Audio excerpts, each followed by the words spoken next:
పెళ్ళైనా పండగైనా వేడుక ఏదైనా పట్టుచీరల ప్రత్యేక వేదిక వారాహి సిల్క్స్. శ్రీ గురుభ్యో నమః. మన సంప్రదాయంలో స్త్రీ పురుషులు ఇద్దరికీ కూడా విధి నిషేధాలు చెప్పబడ్డాయి. ఏ సందర్భంలో ఆడవాళ్ళు ఎలా ఉండాలి, ఎలా ఉండకూడదు, అదేవిధంగా మగవాళ్ళు ఎలా ఉండాలి, ఉండకూడదు అన్నవి కూడా చెప్పబడ్డాయి.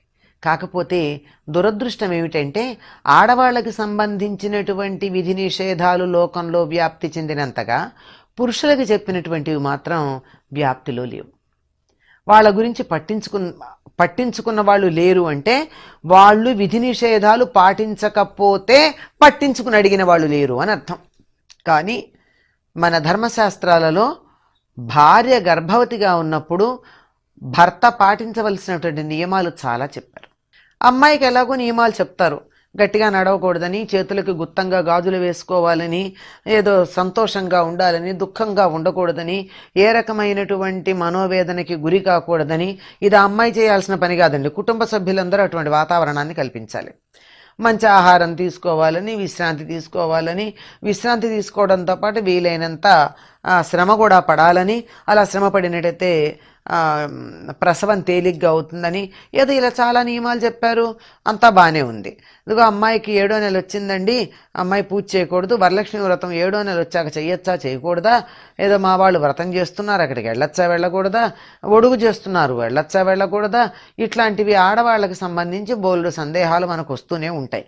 ఇవన్నీ పక్కకు పెడితే పురుషులకు కూడా అనేకమైనటువంటి నియమాలు పాటించవలసినటువంటి అవసరం ఉంది అని మన ధర్మశాస్త్రాలు చెప్పాయి. ఇవి మాత్రం ఎందుకో ఎక్కువగా లోకంలో వ్యాప్తి చెందలా. 1-2 వ్యాప్తి చెందినా వాటిని పట్టించుకున్నటువంటి వాళ్ళు కూడా లేరు. ఎప్పుడైతే భార్య గర్భవతి అయిందో ఆవిడ పాటించే నియమాలన్నీ కూడా భర్త పాటించాలండి.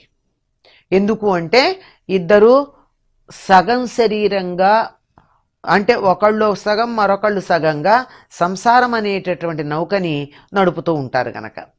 అందులో చెప్పుకోదగింది ఏమిటి అంటే భార్యకి 7వ నెల వచ్చినప్పటి నుంచి పురిటితో సమానం. ఎందుకు?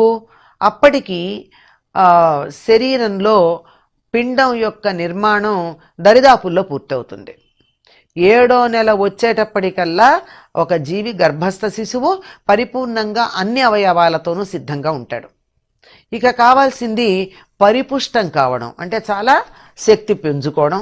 తర్వాత లోపల మన శ్వాసకోశం ఏదైతే ఉందో అది కొద్దిగా తయారై ఉంటుంది, అది మరింతగా బాగా ఎక్కువగా వికాసం చెందడం. ఇట్లాంటి ఉన్నవి మరింత వికసించటమే తప్ప అన్ని అవయవాలు ఏర్పడిపోయి ఉంటాయి 7వ నెల వచ్చేటప్పటికల్లా. 6 పూర్తయ్యేటప్పటికల్లా పూర్తిగా తయారవుతాయి. కనుక అప్పటి నుంచి అమ్మాయిని చాలా పనులకి పనికిరాదు అని చెప్తారు. ఏదో కొండ ఎక్కడం, గుళ్ళకు కూడా వెళ్ళొద్దంటారు. ఎందుకు వెళ్ళొద్దంటారు?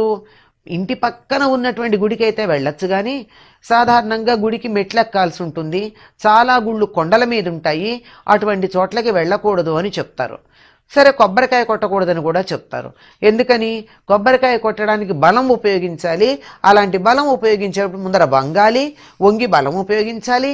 దానివల్ల పొత్తికడుపు మీద ఒత్తిడి తగిలి లోపల ఉన్నటువంటి శిశువుకి ఏదైనా హాని కలుగుతుంది అని. ఇలా ఆడవాళ్లకు సంబంధించిన నియమాలు చెప్తే ఇవన్నీ మగవాళ్ళకు కూడా వర్తిస్తాయి.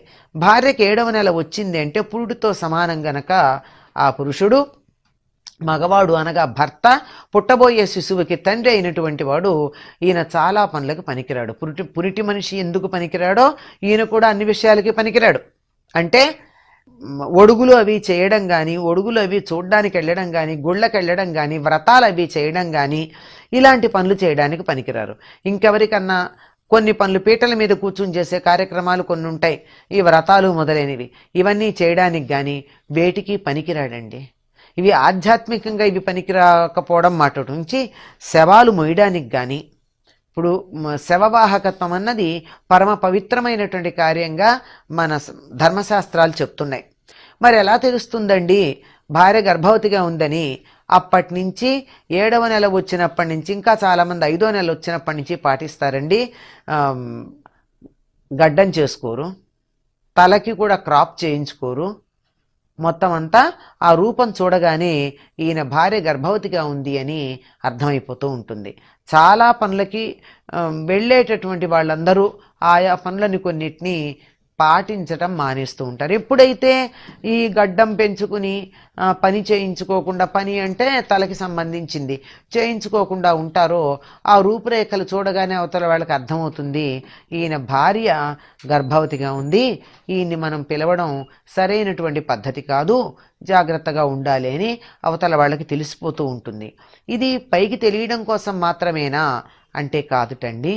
ఆ గడ్డం చేసుకునేటప్పుడు కానీ, తలకి క్రాప్ చేయించుకునేటప్పుడు కానీ, ఏదైనా ఒక కత్తో కత్తెరో సోకి ఏదన్నా గాయమైనట్టయితే ఆ గాయం వల్ల వచ్చేటటువంటి రకరకాలైన తర్వాత వచ్చే బాధలు ఉంటాయి కదా. ఏదో అది పుండవడం, దానికోసం మందులు వేసుకోవడం, అటుపైన ఇంకేదన్నా అది పనికి రాకుండా ఇన్ఫెక్షన్ వస్తే దానికి ఇంకా మందులు వేసుకోవడం, ఇట్లాంటివన్నీ ఉంటాయి. ఇవన్నీ ఉన్నప్పుడు భార్యను ఎవరు చూసుకుంటారండి? భార్య యోగక్షేమం కదా చూడాల్సింది ఇక్కడి నుంచి. ఆవిడ పైనుంచి దిగొచ్చిందంటే దిగొచ్చింది.